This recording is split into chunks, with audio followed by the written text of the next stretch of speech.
Marielle from Aqua Mermaid, and today I'm sharing with you a part of our mermaid history.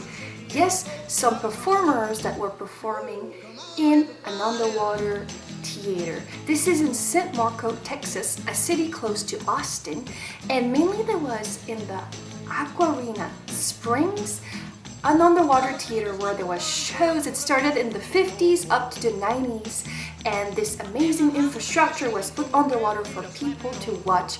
The Aquamaids, the performers, they were kind of mermaids. Sometimes they were wearing mermaid tails, sometimes they were just performing as figure swimming movements, and I had the chance to interview one of the original Aquamaids that was in the show, and also one of the divers that were their assistant, and now you know what? They are a married couple. Then that's a good story, and I want to share with you all their secrets or their techniques, what they were doing back in the time that we can still use, and they were really nice, really entertaining, and amazing performer on the water. My name is Carrie Deal, and I was a mermaid probably around 90, 91, and that's where I met my husband, Randy. I was also a performer. She was a mermaid. They would do these underwater ballerina performances. My only job really was to sit at the bottom of the tank, and then in between her sequences I would pop up every 3 minutes or so and give her some air. How we met was my first day. I'd just been trained on this, and I got down to the bottom and I kind of got distracted with some things that were going on down there, and I sort of forgot about her. And then I looked up and she was literally swimming towards me to get air. And this was the part where we grew legs. We came out after the mermaid sequence, and we were doing underwater ballet. So you do your sequence and everything, and you end up like this, and your hand goes out for the hose. And I kept waiting and waiting and waiting and waiting, and it was just, I turned around and he is all the way at the bottom in his own little world looking at what was it, freshwater? Prawn, I think, yeah. Yeah, so we get to the first underwater stage, and that's when he was like, oh my gosh, I'm so sorry. It's my first day. And I was like, it's okay. And he's like, my name's Randy, and that's how we met. But yeah. It was a story about two people, right? The mermaid and then what they call the guy, the lone, I forgot his name. It would start above the water, and as the announcer's going through the story, and guys like me would, kind of be using hand gestures during the story, the submarine would start going below the water.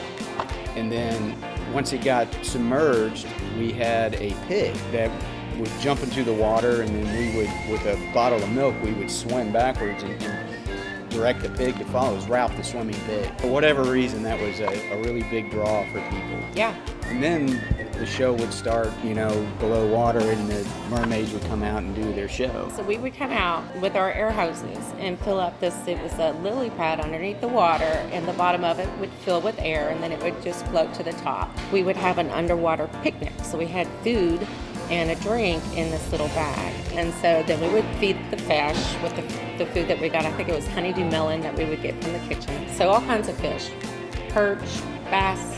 Yeah, catfish. It was like they were trained on cue. She'd pull out this ball of dog food and go like this, and all these fish would just go all around her. I mean, like hundreds of fish, yeah.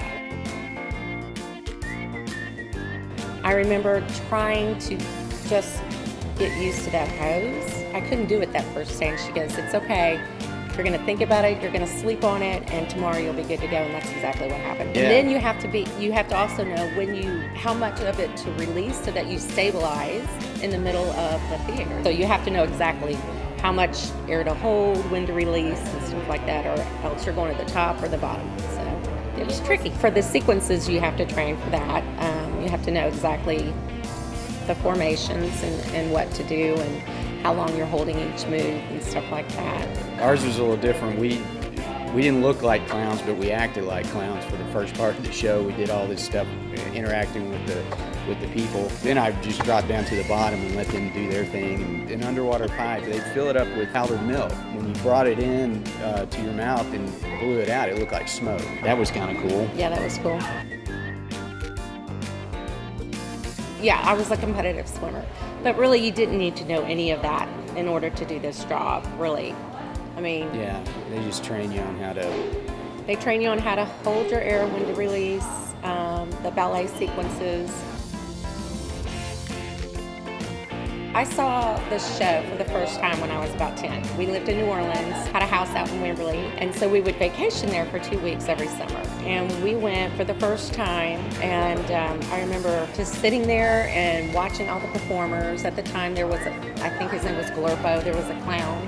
And he came to the window and he tapped at the window, started pointing at me, telling me to come here. He wanted to give me a kiss, and I was like, had this big fever blister on my lip, and I was so embarrassed. And my mom was like, go give him a kiss, Carrie.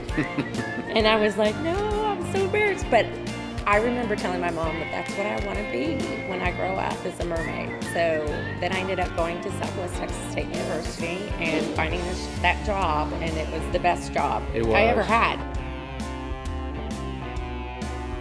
Well, the water's really clear, so it's 72 degrees year round. So we would perform in the summer, we'd perform in the winter, but the water was always the same. Going up to the window and interacting with the kids inside, that was a lot of fun. Once you got really comfortable with being able to be in any part, of the arena that you wanted, it was just like floating and Yeah. having fun. It's a whole nother world. It was very peaceful, very relaxing. And it's funny because when you get down there, if you're wearing your mask and you can look around at all the other swimmers, everybody's just doing their own thing in their own little world. That's on days that we would have to clean, or if we were practicing or whatever. It was just very tranquil. I think the ladies did make, in the beginning, their own costumes. So by the time we were there was an array to choose from. So you would just wiggle into it. Your feet went into the tail part. You would have a little zipper back there. And then you would zip that up, put the rest on. So you had a couple of minutes to get into your costume. Recommendations for anyone who would like to do anything like that would be to seek out the places that still employ people to do. I guess if I was interested in that, and little kids are interested, I would just tell them to get involved in some kind of program where you can learn to relax and not feel like you're underwater. Just be able to make it a second home, and once you get there, it's just so much fun. You really are in a different world. I would love to go to Weeki Wachee and just ask them, can I put on a mermaid outfit? And just go back to that time, because it was just such an incredible time. And I'm really glad we got to experience it. Thanks for having us. We love talking about this place. It's such a big part of our history and a lot of others. It was a wonderful place and a fun job to have, being able to swim and breathe underwater. Yeah. And once a mermaid, always a mermaid. Now you can still go visit the spring. Their water is crystal clear. The river of San Marcos is fantastic. The entire city is under the mermaid theme, but the theater has been removed, as you've seen. In 1994, the University of Texas bought it and wanted to bring it back to its natural state to make sure we preserve this beautiful place. But I invite you to go to the San Marcos Mermaid Festival happening once a year. There's a mermaid ball. I made a full video because I went last year, and it was a fantastic experience to swim in that beautiful water. Then I will put the link in the description below. Give me a thumbs up and let me know, do you know other original performers from those times that were performing and have some things to share with us? Let me know in the comment below and maybe I can interview them. Take care, and I see you soon. Bye.